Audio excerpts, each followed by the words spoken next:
大家好，我係 Chris，歡迎大家嚟到我嘅 channel 啦。咁啊，上一條片咧，我同大家分享一個叫做手沖嘅咖啡方式啦。咁啊，唔知大家有冇試過啦？咁啊，冇試過唔緊要，你可以嚟幫襯我啊，我沖俾你飲。咁但係咧，今日咧，我想研究一個好嚴肅嘅話題，究竟我哋中午食咩嘢 lunch 好咧？嗱，呢個的確係一件好煩惱嘅事嚟嘅。每一日咧，中午飯咧，其實即係好多朋友都同我講話，佢哋喺公司一係叫外賣啦，或者係約埋啲朋友去邊度食咁樣啦。咁但係其實呢件事的確係一個幾煩惱嘅事嚟嘅。每一 day 喎，一個星期翻5 day，咁你仲要係諗5次唔同嘅組合。咁啊，對於好多人嚟講，的確係一件大事嚟嘅。可能朝頭早翻工冇耐就要開始計劃，究竟今日嘅 lunch 係食啲乜嘢。咁我有啲乜嘢建議或者有啲咩推介咧？嗱，其實咧我自己食 lunch 咧就仲簡單，因為我係自己整嘅。咁啊，譬如我會有啲沙律啦，我會可能我有氣炸鍋啦，我可能會焗一啲雞腿啊、雞翼啊，或者係雞胸咁樣嘢咯。咁啊好多人都話操作唔到啊，或者之類嘅東西喎。雖然佢有氣炸鍋又好，或者係有爐具都好啦。咁對於佢哋即係喺即刻即時嚟講，想做一個中午嘅嘢，咁係咪有啲難度咧？咁我話俾大家聽，其實都唔係嘅。即係好似我咁樣為例啦，我都係好懶嘅，唔會事先一晚去準備解凍啊，或者做呢樣做嗰樣嘅。咁我都係咧即時諗到啊，我想今日整個焗雞腿，就走去隔離鋪急凍嗰度買一包翻嚟，然後咧馬上啤水，然後就馬上焗㗎啦。咁啊，大家唔知對呢方面有冇興趣？咁所以咧今日咧，我不如就話我做一個我平時自己食開嘅 lunch， 睇下大家啱唔啱口味，啱口味可以複製一下。咁啊，稍後我哋就開始我哋嘅準備今日嘅 lunch， 先去買啲嘢先。好，轉頭再見。說時遲那時快，我已經去咗採購咗一包今日嘅 lunch 翻嚟啦，諗住煮嘅就係呢個叫咩啊？瑞典無激素雞下髀。咁啊，佢又唔係雞腿雞下髀，即係雞髀下邊嗰 part 啦。咁啊，1Kg 裝。1Kg 裝我買幾錢咧？我買33個8，咁啊冇講邊度買啦，你自己揾啦。應該凍肉鋪來 whatever 都應該有得賣㗎啦。咁啊，以我嘅份量嚟講咧，呢度通常有10隻左右啦。咁啊，我通常咧我焗3隻至5隻啦。如果有 friend 嚟一齊食咧，就焗5隻。如果我自己食咧，一般都以我份量咁細食咧，2至3隻啦。因為我仲有少少沙律菜嘅，沙律菜我自己事先一晚已經準備好啦，一陣間 show 俾大家睇啦。咁啊，好多人問啦，喂，咁啊急凍喎，點搞啊？會唔會又要事先一晚解凍啊之類嘅嘢？咁啊，梗係唔使啦。我教大家嘅做法咧就係買咗翻嚟即刻解凍。用咩方法解凍最好咧？用水啊，求其揾個煲咧，擠落去先。擠3隻啦，咁啊3隻，咁我去揾啲水先。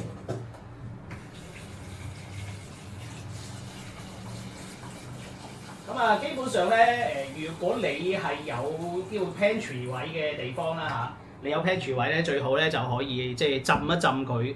等我 show 落嚟俾大家睇下啦。依家嗰個位置。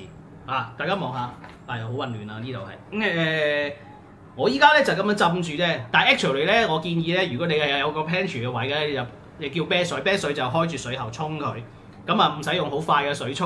咁啊，基本上你沖佢大概3-5分鐘啦，慢慢咁沖，即係等啲水唔好死咗喺度，即係就流動一下。咁啊叫啤水啊嘛。咁你啤佢大概5分鐘。5分鐘佢就基本上都解咗凍㗎啦，咁咧就可以進入下一個階段咧，就係揾少少鹽、揾少少油咧，醃一醃佢。雖然我哋係氣炸鍋咧，就話唔用呢個叫做油都得嘅，咁但係咧其實你唔用油嘅話咧，係冇咁好食嘅，嗰個焗出嚟嘅效果冇咁好食嘅。你要揾少少油去抹一抹嗰個雞脆佢咧，就會好食啲嘅。咁啊加少少鹽啦，的咁多鹽就夠啦。咁啊如果你中意 pepper 嘅話，你可以落 pepper。黑椒粉，咁可以唔落，我唔落嘅，咁就走去攞個氣炸鍋度，就咁車佢20零分鐘就解決㗎啦，出嚟嘅效果奇好，我覺得唔差過餐廳賣嘅。咁啊，我依家先處理下呢個啤水問題，一陣間醃嘅時候再教大家，轉頭再見。我以防咧各位觀眾唔知咩叫啤水啊，所以我都走嚟 pantry 呢個位度拍一拍佢先，咁啊開住水喉。係咁沖啫嘛！如果你喺公司裏邊，你或者喺屋企啦，咩都好啦，你有個有水嘅地方，咁你就可以開住水啦。咁我就話唔好開咁行啲水，因為浪費啊嘛，啤水啫嘛，使乜開到咁行咧？少少流動就得㗎啦。咁我都嫌我自己開得快咗，咁大概啤5分鐘啦，5分鐘就可以解決到呢個叫做解凍問題㗎啦。咁轉頭解完凍咧，就再去醃一醃佢。好啦，等一陣啦。好啦，水咧就啤完啦。咁你咪見到啦，3隻雞下髀係咁樣啦。基本上咧，佢已經融化咗一大部分㗎啦。我哋咧即係啤完水之後咧，如果你有啲紙巾咧，就最好抹一抹佢先，抹乾身佢先。抹乾身佢咧，我哋一陣間就上啲鹽啦，上啲油咧就會好啲，好搞啲，係嘛？我都要處理下先啊。又係嗰句啦，咩紙巾都得啦，最好係廚房紙巾嘅，咁正常人係唔會無端端有廚房紙巾噶嘛，即係嗰啲教人煮嘢食嗰啲咧，永遠咧講埋晒嗰啲嘢唔等使嘅嘢咧，都係話你有齊晒呢樣，有齊晒嗰樣最好就醃好咗佢一日，風乾佢大半 day 或者係前一晚準備，嘥鬼氣啦！即係邊有人會準備咁多時間去做呢件事啊？然後為咗就食個 lunch 啊，係冇可能噶嘛！即係我就覺得我自己都係冇呢個可能性啦，所以咧其實我係手頭上有啲咩工具，有啲咩做咧就照搞噶啦。咁好啦，抹乾佢之後咧，呢個階段咧就都要少少醃下佢嘅。如果你可以唔醃嘅，認真講你可以咧就由得佢都得。咁我覺得咧，你醃佢少少咧就係用鹽嘅啫。嗱，呢一啱係冇乜嘢特別嘅餐桌鹽啦，簡單嚟講啊，你求其真係求其都買到嘅。鹽咧唔使太多，咪有啲人話提高唔知幾多寸落鹽咧先至好味喎，你自己諗啦呢啲嘢啊。既然即係呢個位，我覺得係真係着量啦。鹽呢啲嘢每個人嘅份量咧，我都答你唔到點樣先係最好。我覺得一執仔咧，一執仔就 OK 嘅啦，咁上緊啊嗱，你見到我都係喺度灑落去嘅啫。我話冇謝霆鋒咁型啦，所以咧就冇佢辦法咁樣去灑鹽啦。好啦，鹽之後咧，sorry 啊，好，鹽之後咧就落少少油。嗱，我中意麻油嘅，因為我覺得麻油香啊。大家望下呢個麻油，呢個出前一丁嘅麻油，即係日清麻油，即係我哋食公仔麵嗰包麻油嘅公司出嘅。我唔夠啦，肯定係咪同一支啦？不過就我食落去就同嗰包公仔麵出前一丁係一樣嘅啲味。咁我用個麻油去即係醃一醃佢個邊個表面啊，咁咧焗出嚟咧個雞下髀咧佢就會好脆嘅個表皮，因為你有脂肪先至會脆噶嘛呢樣嘢。啱啱我都用晒，又可以買過。好啦，咁呢啲咧真係要手動啦，抹一抹佢，塗勻下佢啦。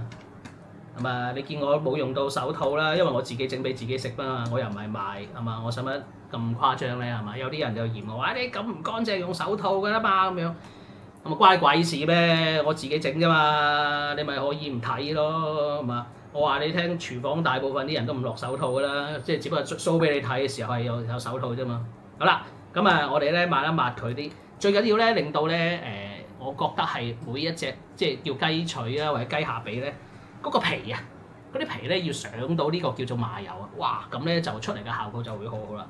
依家基本上隻都差唔多啦，俾3幾分鐘時間佢靜置一下啦。我推返上嚟先，望下我自己先。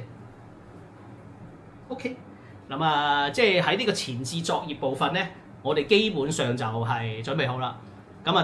都係等3幾分鐘啦。其實啲人係等半個鐘嘅，但係我覺得我哋好趕㗎嘛。我通常都即係醃完3分鐘之後咧，我就馬上落個爐㗎啦。我依家就準備去個爐度啦。轉頭再見。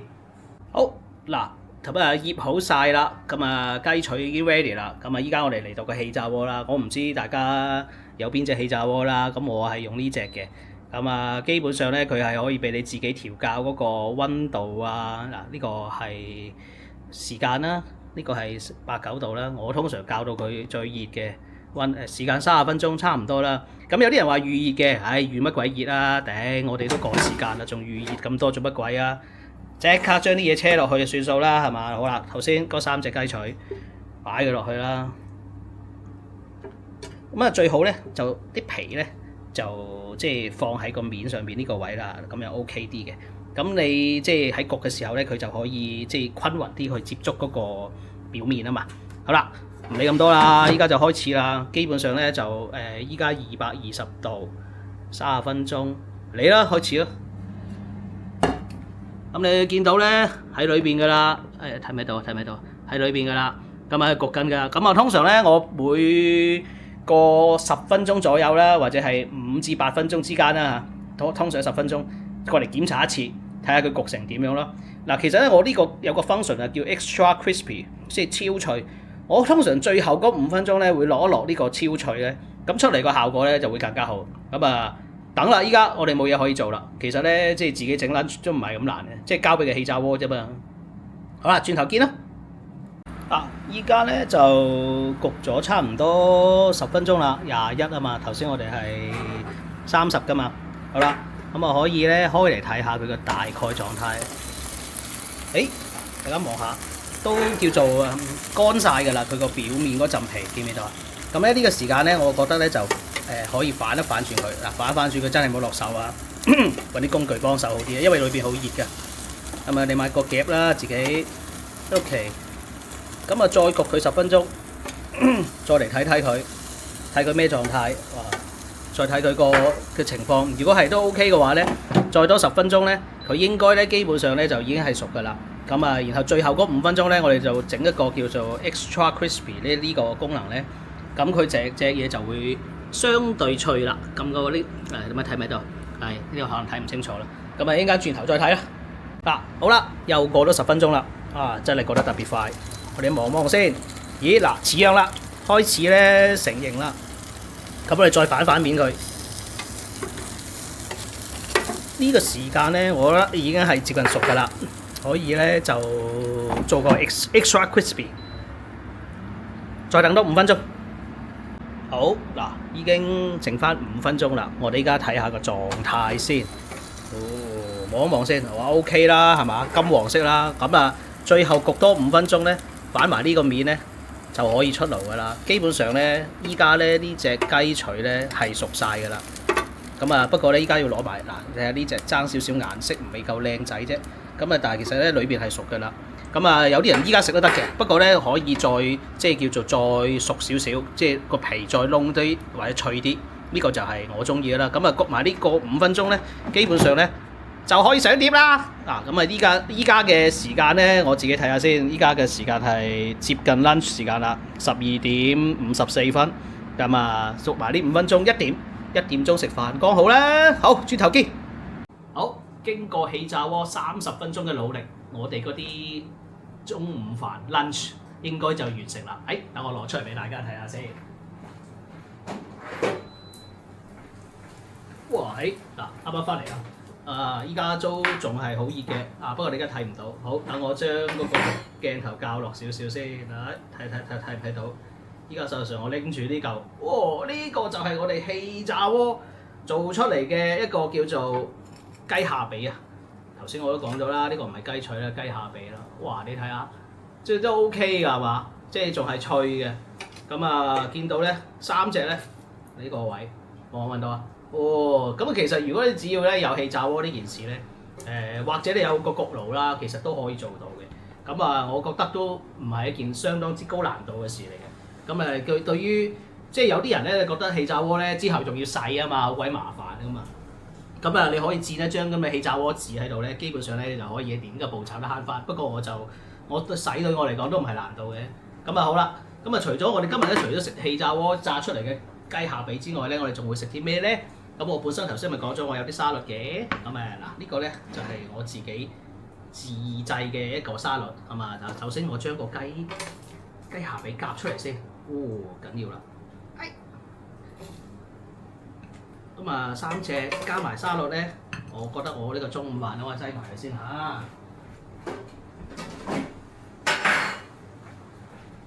我覺得呢個中午飯咧對我嚟講咧都好 OK 嘅，好足夠嘅。我俾大家睇下，等我酸近啲先，睇唔睇到先？shit， 咁啊可能叫做近一滯，咁啊大家望下啦。咁啊其實咧。我啲雞下髀雞沙律好簡單嘅啫。嗱，你見到有啲雞蛋啦，有啲番茄乾啦，有啲青瓜啦，有個番茄，有啲叫做牛油果，有啲菜啫。其實呢個沙律菜咧就我事先一晚已經準備好㗎啦。咁就喺呢個雞下髀咧就頭先整嘅啫。